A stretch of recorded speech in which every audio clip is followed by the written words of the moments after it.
Assalamu alaikum. How are you all? I hope all of you are well. I am Rizwana Mukhtar, lecturer, Department of Physics, Milestone College. I humbly welcome all the students in the another virtual class of physics. In today's lecture, I will discuss about all the definitions of chapter 6, which is effect of heat on matter. So let's start our today's class. Dear students, our today's first topic of discussion is heat. You all know that heat is a kind of energy. Why heat is an energy? Because with the help of heat we can do work, and we know that the ability of doing work is known as energy. So we can say that heat is a kind of energy, and we can say that the energy which flow from one body to another body due to the difference of temperature is called heat. Heat always flow from the hot body to cold body. Now the unit of heat, as heat is a kind of energy, so the unit of heat and the unit of energy is same. That is, the unit of heat is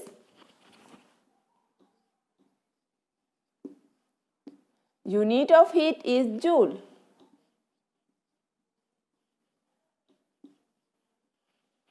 But in ancient time, the unit of heat was used as calorie, and there is a relation between joule and calorie, and the relation is that 1 calorie is equal to 4.2 joule. Now the dimension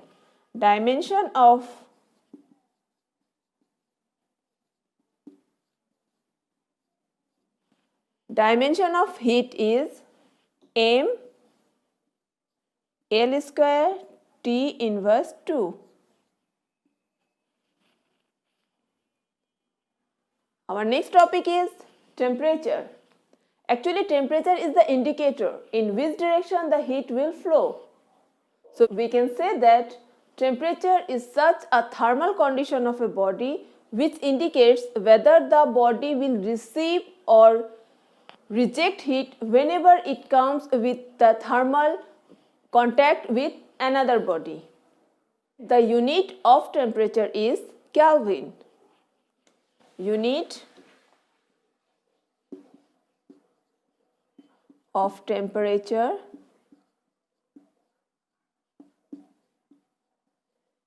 is Kelvin, and is denoted by capital K. Triple point of water. It's very interesting thing. In the video you can see that water is at the same time in its three states: liquid, gaseous and solid form. So the particular temperature and pressure at which water can remain its three states, solid, liquid and gaseous, is called triple point of water. And in Kelvin scale, the value of triple point of water is 273 Kelvin. And next topic is 1 Kelvin. 1 Kelvin means 1 by 273.16 part of triple point of water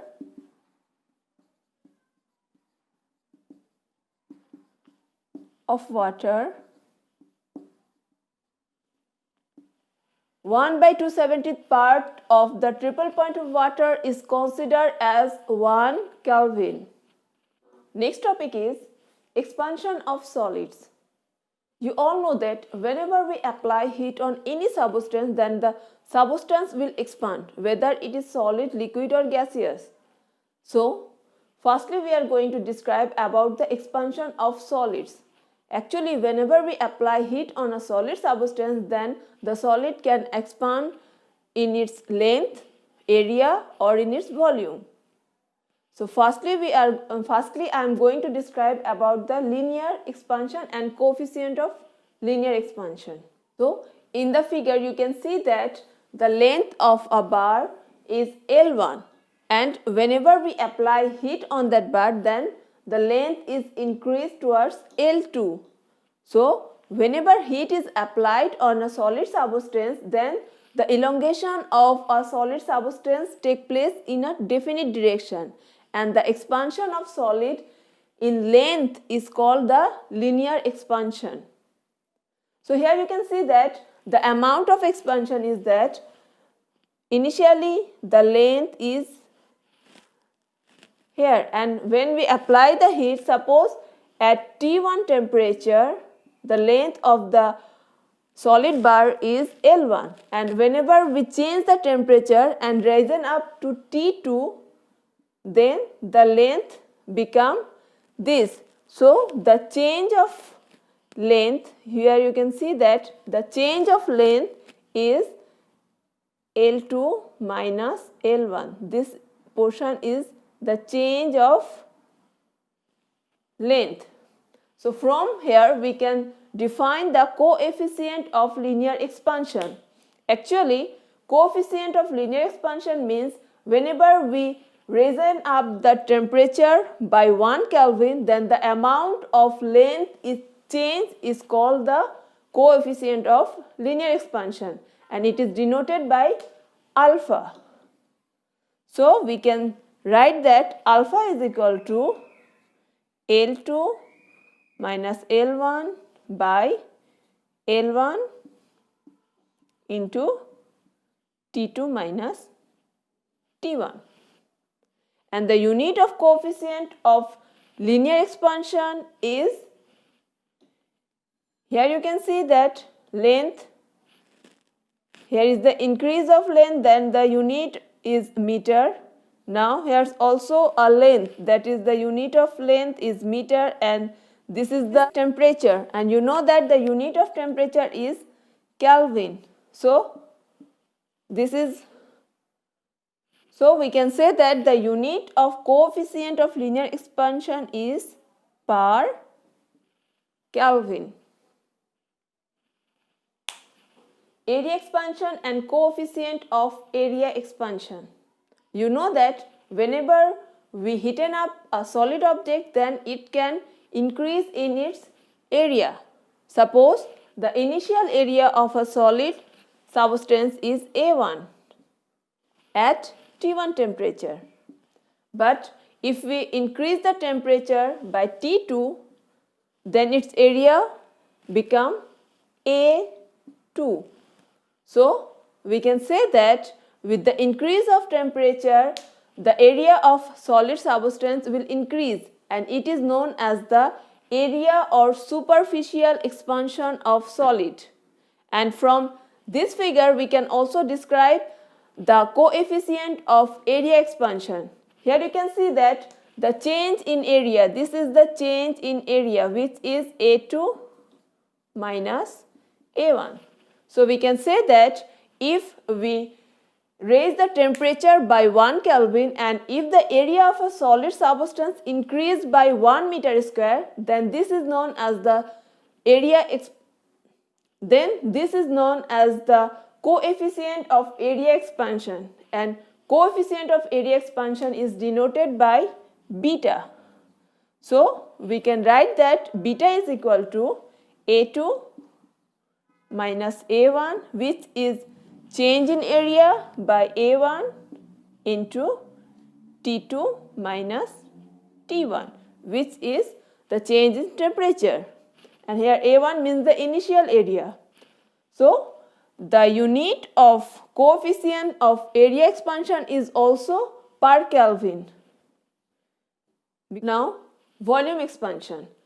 If by applying heat the volume of a solid substance increase, then we can say that it's the expansion of volume of that solid substance. Suppose we can say that the volume of a solid substance is V1 initially, which is marked with red color, and whenever we apply heat and raise up its temperature by T2, then its volume become V2. So the change of volume is, here you can see that this is the change of volume, which is V2 minus V1.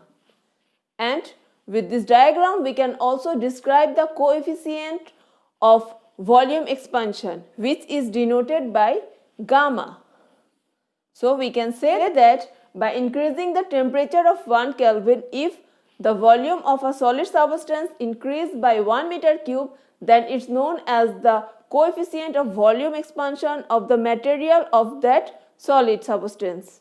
And coefficients of volume expansion is denoted by gamma, and we can write that V2 minus V1 is V1 into T2 minus T1, and the unit of volume expansion is also per Kelvin. Expansion of liquid. We know that liquid has no specific length and area. So, whenever we apply heat on a liquid substance, then its volume will increase. So, the increase in volume of a liquid substance is called the expansion of liquid. Now, the expansion of liquid is of two types, real expansion and apparent expansion. That we can't heaten up a liquid without keeping it in a container. But if it is possible to heaten up a liquid without a container, then the amount of expansion of that liquid will take place is known as the real expansion. So, the expansion of liquid which is observed without considering the expansion of container is called the apparent expansion. So, there is a relation among real expansion, apparent expansion and expansion of the container, and the relation is that real expansion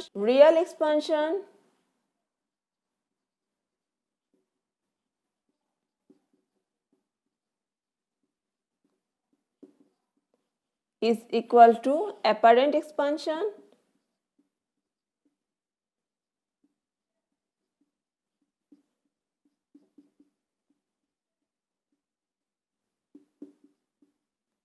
plus expansion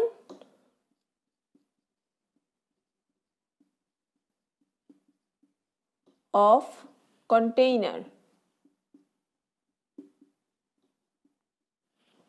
So we can write that VR, which is real expansion, is denoted by VR is equal to VA, that is apparent expansion, plus expansion of the container.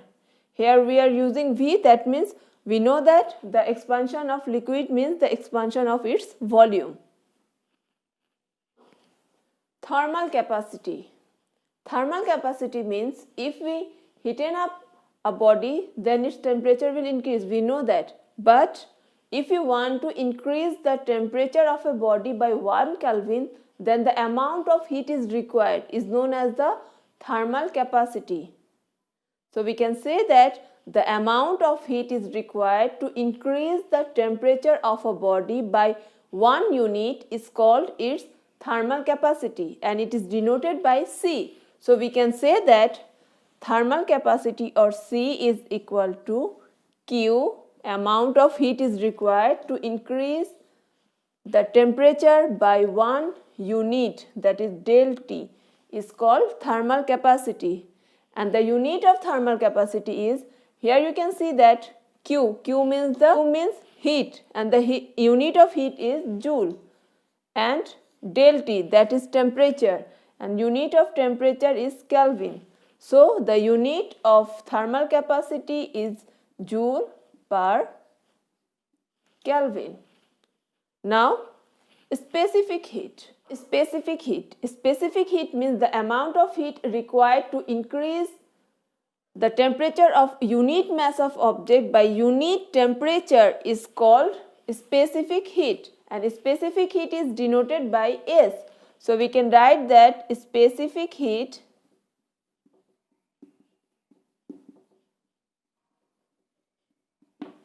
S is equal to Q by M del T.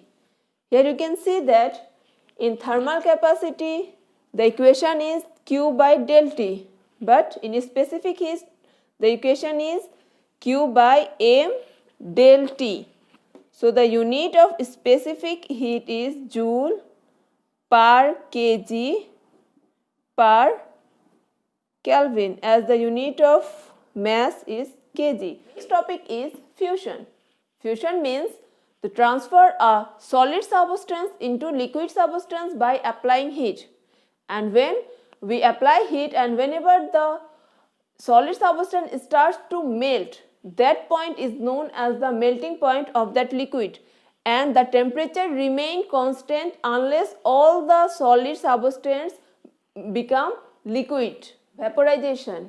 Vaporization means the phenomena of transforming liquid substance into gaseous substance is called vaporization, and vaporization can happen in two ways. So we can write that vaporization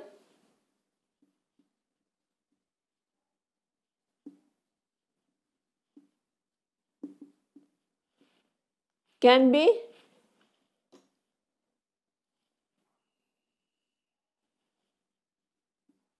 vaporization can take place in two ways.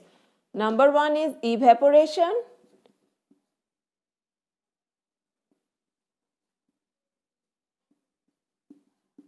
and another way is boiling.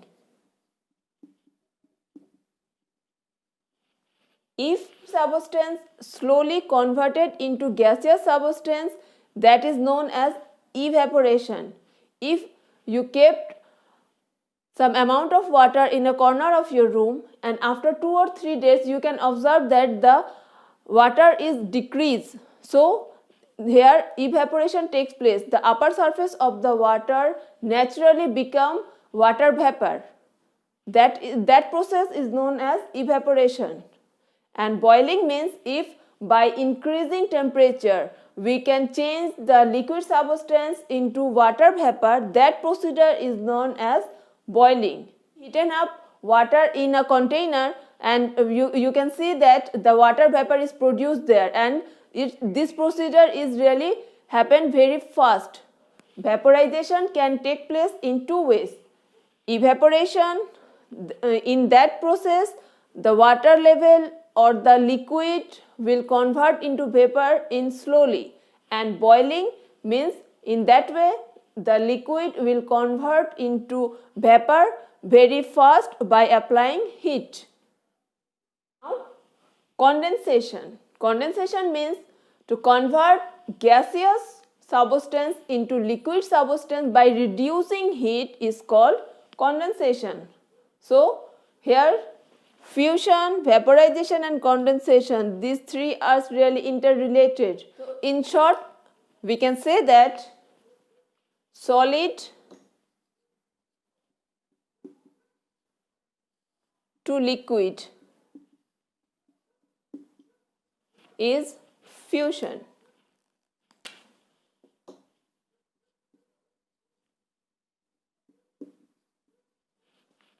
Now, liquid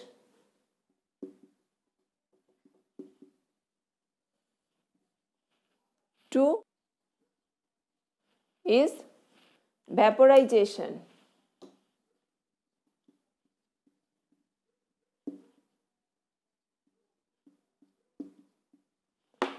And gas to liquid, gaseous substance to liquid substance is called condensation.